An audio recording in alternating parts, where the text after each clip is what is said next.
కామారెడ్డి 2 టీఎంసీలకు 70 టీఎంసీలు జూరాల నుంచి వచ్చిన ఎంబడి పట్టుకొని జూరాల నుంచి చక్కగా పాలమూరు, రంగారెడ్డి, నల్గొండకు తరలిస్తాము. అప్పుడు ఎవరంటే వస్తారో చూస్తామని ఆంధ్రప్రదేశ్కు చెప్పిన చరిత్ర, నిటారుగా నిలబడి వాళ్ళకి చెప్పిన చరిత్ర మాది అధ్యక్ష. ఆయన నాయకత్వంలో పనిచేసిన నేను ఆ నాయకత్వాన్ని కాదు, ఆ పార్టీనే కాదని వదులుకొని తెలంగాణ ప్రజల కోసం కాంగ్రెస్ పార్టీలో చేరి తెలంగాణ ప్రజల్ని మెప్పించి ఒప్పించి తెలంగాణ రాష్ట్రానికి ముఖ్యమంత్రి అయిన నేను తెలంగాణ 4 కోట్ల ప్రజలకు ద్రోహం చేస్తున్నా అధ్యక్ష.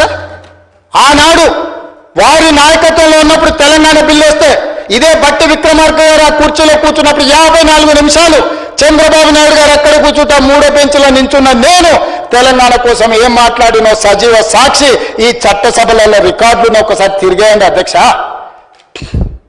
మొట్టమొదట నాకు తెలంగాణ నా ప్రాంతం తర్వాత పార్టీ తర్వాత నాయకుడు. నా ప్రాంతం కోసం నేను ఎదిగిన పార్టీని ఏ నాయకత్వం కింద పనిచేసినా వదులుకొని ఈరోజు తెలంగాణలో మళ్ళీ కింది నుంచి ఇక్కడికి వచ్చిన అధ్యక్ష. ఎవరైనా అన్నం తినేవాడు, ఎవరైనా తెలంగాణ చీము రక్తం ఉన్నవాడు తెలంగాణ ప్రజలకు ద్రోహం చేసి ఈ ప్రాంత తాగునీరుని సాగునీరుని ఆంధ్రాకు తాకట్టు పెడతాడా అధ్యక్ష? నాలాకటి వాడు పెడతాడా అధ్యక్ష? 20 ఏళ్ళ నుంచి మీరు అందరు నన్ను చూస్తారు, మీరైతే 30 ఏళ్ళ నుంచి చూసిండ్రు. విషయం వచ్చినప్పుడు నేను మనుషుల పట్ల మర్యాదగా ఉంటా, వ్యక్తులను గౌరవిస్తా, సమాజంలో మర్యాదగా బ్రతకాలనుకుంటా. కానీ హక్కులకు భంగం కలిగితే ఎవరి మీదైనా తిరగబడతా అధ్యక్ష.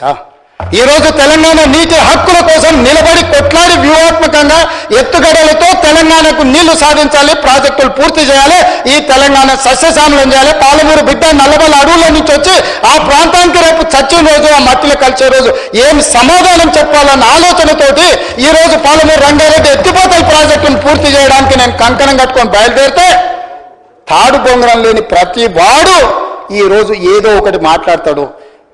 సభ పెడతానంట బట్టలు ఊడదీస్తారంట. నువ్వు రాలేదు కాదు, నేను వస్తా ఊడదీసి చూతురా. మాట్లాడేటప్పుడు ఒళ్ళు దగ్గర పెట్టుకొని మాట్లాడమని చెప్పుండ్రు అధ్యక్ష. మీరు నాకు మాటలు రాక కాదు, మర్యాద, సంస్కారము, సభ్యత అడ్డం వచ్చి నేను మాట్లాడట్లేదు అధ్యక్ష. ఇవన్నీ మాట్లాడితే వస్తే లెక్క బరాబర్ చెప్పేటోని అధ్యక్ష. ఈరోజు ఈ వేదిక మీద నుంచి స్పష్టంగా తెలంగాణ ప్రజలు నా చిత్తశుద్ధి పట్ల నమ్మకం, విశ్వాసం ఉన్నది. చచ్చిన తెలంగాణ కోసం చేస్తాం, పోరాడిన తెలంగాణ కోసం పోరాడతాం, ఈ మట్టిలోనే కలుస్తాం, ఈ ప్రజల కోసమే పని చేస్తాం. ఇది మా అందరి కమిట్మెంట్ అధ్యక్ష, నా ఒక్కరిది కాదు. వీళ్ళందరికీ నాయకుడిగా మాకు ఏమైనా ఉండొచ్చు, భిన్న అభిప్రాయాలు ఉండొచ్చు మా అందరికీ.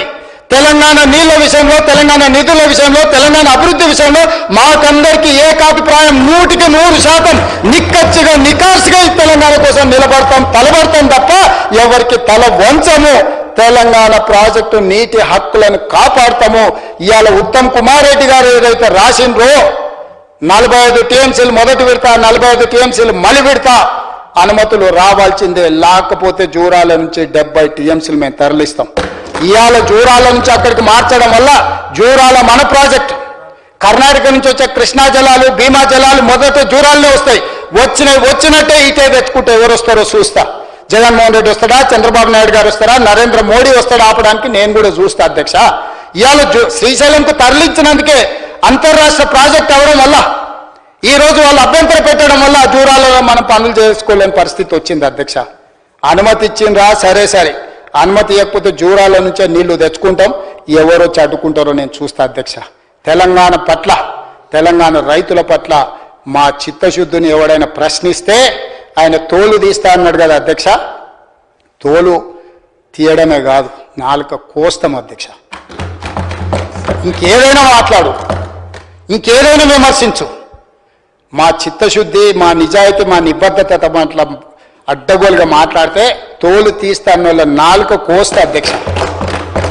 ఈ పదాలు అన్పార్లమెంటరీ అయితే మీరు రికార్డుల నుంచి తొలగిస్తుండొచ్చు, కానీ ప్రజల మధ్యలో శాశ్వతంగా రిజిస్టర్ చేయడానికి నేను అధికారికంగా ఈ మాట మాట్లాడుతున్నా అధ్యక్ష.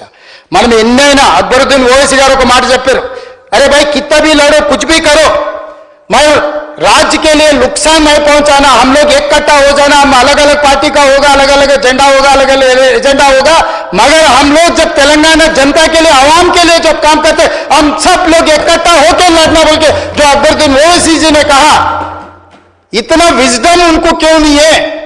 हम सरकार में हम कुछ कर 10 साल आपको मौका दिया, आप कुछ नहीं किए, 2 साल से हम कोशिश कर रहे हैं पानी लाने के लिए, परमिशन लाने के लिए, क्यों हमको मौका नहीं दे रहे? हमको बार बार बेइज्जती करने के लिए तुम शल्य सारथ्यम जो कर रहा है, क्यों कर रहा है? किसके लिए? किसके मेहरबानी के लिए? क्या बोलना चाह रहे हैं चंद्रशेखर राव जी? आपको क्या होने वाले, कैसे होने वाले पता नहीं है। 2 बड़वे को यहां भेज दिए, बड़वों को कौन संभालना? ऐसे बड़वों को क्यों इधर लेगा के छोड़ दिए? समझाओ उन लोगों को, सिखाओ कुछ उन लोगों को।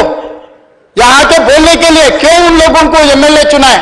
क्यों उनको डिप्टी लीडर बनाए? आप समझाओ केसीआर साहब उन लोगों को। आप नहीं आए तो नहीं आए, आप ये समझते होंगे हम बहुत बड़ा, कोई भी समझ सकता है। मैं 30 को मारता हूं, 35 को मारता हूं, कोई भी समझ सकता है, मगर मैदान में आए तो पता लगता ना। दिसंबर 7 तारीख में, नवंबर 30 को पता लग गया ना 2023 में कौन पहलवान है, कौन मच्छर पहलवान है, कौन किसको मारा पता लग गया ना 2023 दिसंबर में। उसके बाद 2024 पार्लियामेंट में पता लग गया ना। उसके बाद सिकंदराबाद कंटोनमेंट में, जुबली हिल्स में, परसों सरपंच इलेक्शन में भी कौन पहलवान है, कौन मच्छर पहलवान में, सबको पता लग गया ना। आगे भी देखेंगे, म्युनिसिपल आ रहे हैं ना, म्युनिसिपल चुनाव में देखेंगे। मगर राजनीति अलग है, तेलंगाना जनता के हक अलग है।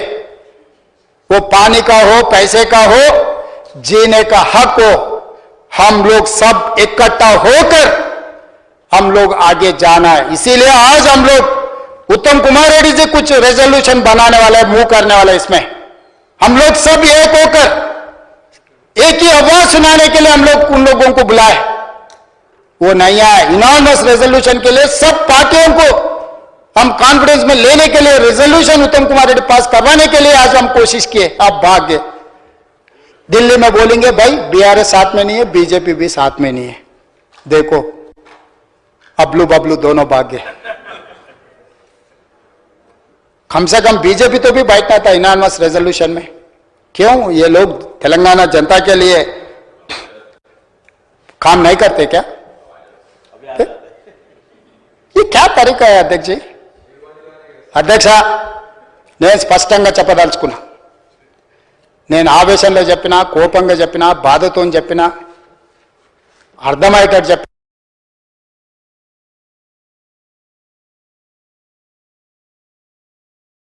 చెప్పినా, అర్థం చేసుకొని చెప్పినా, ఏమి చెప్పినా నా ఆలోచన ఒక్కటే, ఈ తెలంగాణ ప్రజలకు మేలు చేయాలి. దేవుడు ఒక గొప్ప అవకాశం ఇచ్చిన చిన్న వయసులో. ఇంతమంది నాకంటే వెల్ క్వాలిఫైడ్, ఎక్స్పీరియన్స్ సీనియర్స్ ఉన్నా కూడా దేవుడు నాకు ఒక గొప్ప అవకాశం ఇచ్చింది. ఇది ఆషామాషికి వచ్చే అవకాశం కాదు అధ్యక్ష.